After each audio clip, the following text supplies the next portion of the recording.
இன்றைக்கி பீன்ஸ் பொரியல் பார்க்கலாம். நான் பீன்ஸ் எடுத்து க்ளீன் பண்ணி காம்பு கிள்ளி வச்சுருக்கேன் பாருங்கள். இந்த பொரியல் வந்து சப்பாத்திக்கும் நல்லாயிருக்கும், தயிர் சாதம், ரசம் சாதம், சாம்பார் சாதம் எல்லாத்துக்குமே இந்த பொரியல் டேஸ்ட்டாக இருக்கும். இதுக்கு தேவையான பொருட்கள் ஒரு 1.5 வெங்காயம், பெரிய வெங்காயம் எடுத்து வச்சுருக்கேன் க்ளீன் பண்ணி, கொஞ்சம் கொரியண்டர், கொத்தமல்லி தழை, கொஞ்சம் கருவேப்பிலை, தேவையான பொருள் உப்பு, சில்லி பொடி, காரப்பொடி, கரம் மசாலா கொஞ்சம், நடக்கலை ஒரு கைப்பிடி அளவுக்கு, இல்லைன்னா ஒரு சின்ன கப்பு நடக்கலை எடுத்து நல்லா வறுத்துக்கோங்க. இதுதான் ஹைலைட். இதில் நடக்கலையும் இந்த தேங்காய், ஒரு மூடி தேங்காய், இதை ரெண்டையும் நல்லா வறுத்து நீங்கள் அதை பொடி பண்ணி லாஸ்ட்டில் போட்டிங்கன்னா அது ரொம்ப டேஸ்ட்டாக இருக்கும். அதுக்காக இதை நான் வறுத்துட்ருக்கேன்.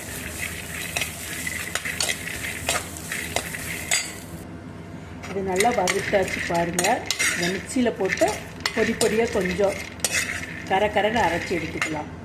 அது வறுக்கிறதுக்குள்ளே பாருங்கள், நான் பீன்ஸை நல்லா கட் பண்ணி வச்சுருக்கேன், ஆனியன் எல்லாம் கட் பண்ணி வச்சுருக்கேன். வாங்க எப்படி செய்யுதுன்னு பார்க்கலாம்.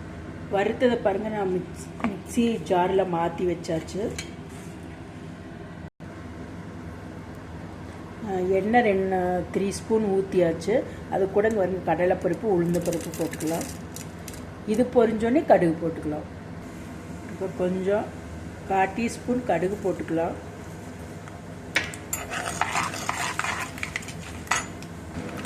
கடுகு பொரிஞ்சோடனே வெங்காயத்தையும், கருவேப்பிலை, கொத்தமல்லி தழை எல்லாம் போட்டுக்கலாம்.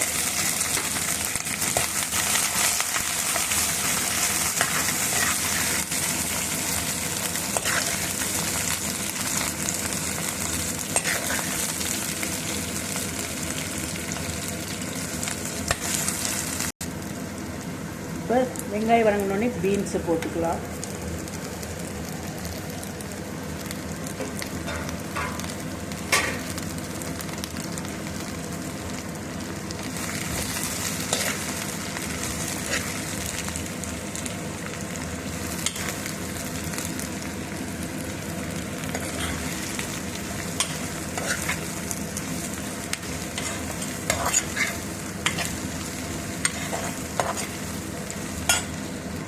பீன்ஸ் போட்டு 2 கலர் ஒரு 2 நிமிஷம் கலரி விட்டு தேவையான அளவுக்கு உப்பு போட்டுக்கலாம். அப்படியே காரத்தூள், மிளகாத்தூள் தேவையான அளவுக்கு போட்டுக்கலாம்.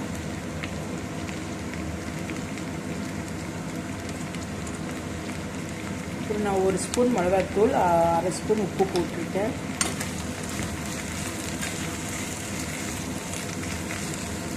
இதில் 1/2 ஸ்பூன் கரம் மசாலா தூள் போட்டுக்கலாம்.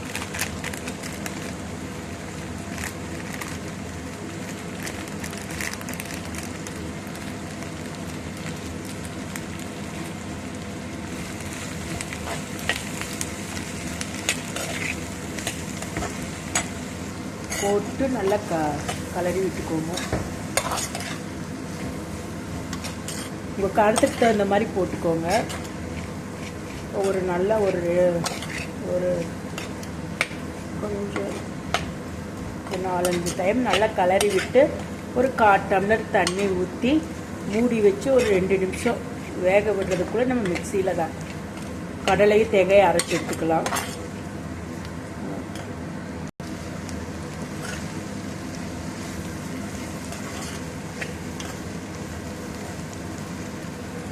வாங்க, 1/4 டம்ளர் தண்ணி ஊற்றி அதை வேகிறதுக்கு கலவா.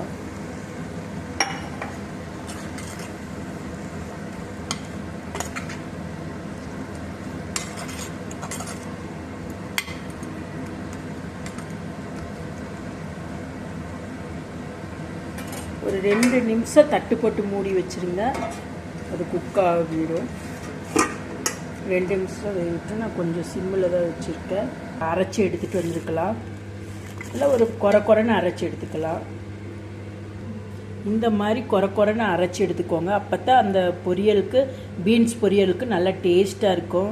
இது நல்லா வாயில் சப்பாத்திக்கு தொட்டு சாப்பிடும்போது, கடிக்கும்போது, தயிர் சாதம், சாம்பார் சாதம், ரசம் சாதம் எல்லாத்துக்குமே இந்த பீன்ஸ் பொரியல் நல்லாயிருக்கும். ஆனால் இந்த மாதிரி குறைன்னு அரைச்சி போட்டிங்கன்னா தான் அந்த வாயில் தட்டுப்படும் போது நல்லா டேஸ்ட்டாக இருக்கும். பாருங்கள், நான் இப்படி பொழு பொழுன்னு அரைச்சி வச்சுருக்கோம் பாருங்கள்.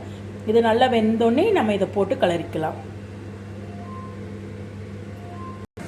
வாங்க பார்க்கலாம், பீன்ஸ் வெந்துருச்சுன்னு பார்க்கலாம். பீன்ஸ் வெந்துருச்சுங்க. 1/4 டம்ளர் தண்ணி ஊற்றுனதெல்லாம் நல்லா சுண்டிடுச்சு பாருங்கள். சுண்டி நல்லா வெந்துருச்சு. இப்போ நம்ம இந்த அரைச்சி வச்சுருந்ததா இப்படி இருக்குன்னு பாருங்கள், சூப்பராக இருக்கும்.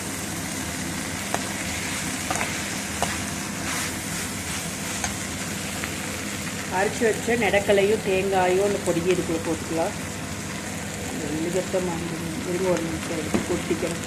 பாருங்கள், பொடியெல்லாம் எடுத்து போட்டாச்சு. கலரிக்கலாம். பாருங்கள், அங்கிட்டே சப்பாத்தி ரெடி ஆகிக்கிட்டு இருக்கு. இந்த சப்பாத்திக்கு இந்த பீன்ஸ் பொரியல் நல்லாயிருக்கும். ரைஸுக்கும் நல்லாயிருக்கும். ரைஸ், சாம்பார் சாதம், எல்லாத்துக்குமே ரசம் சாதம், தயிர் சாதத்துக்கு சூப்பராக அல்டிமேட்டாக இருக்கும். தயிர் சாதத்துக்கு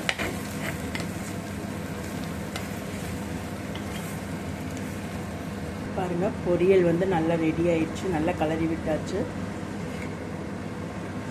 நம்ம கொத்தமல்லி தழை போட்டு இறக்க வேண்டியதுதான்.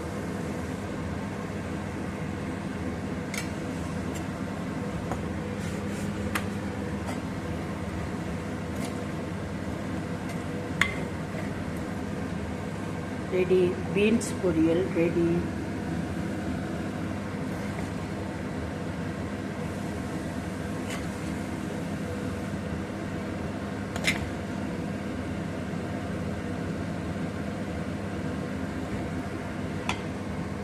பீன்ஸ் பொரியல் அண்ட் சப்பாத்தி ரெடி.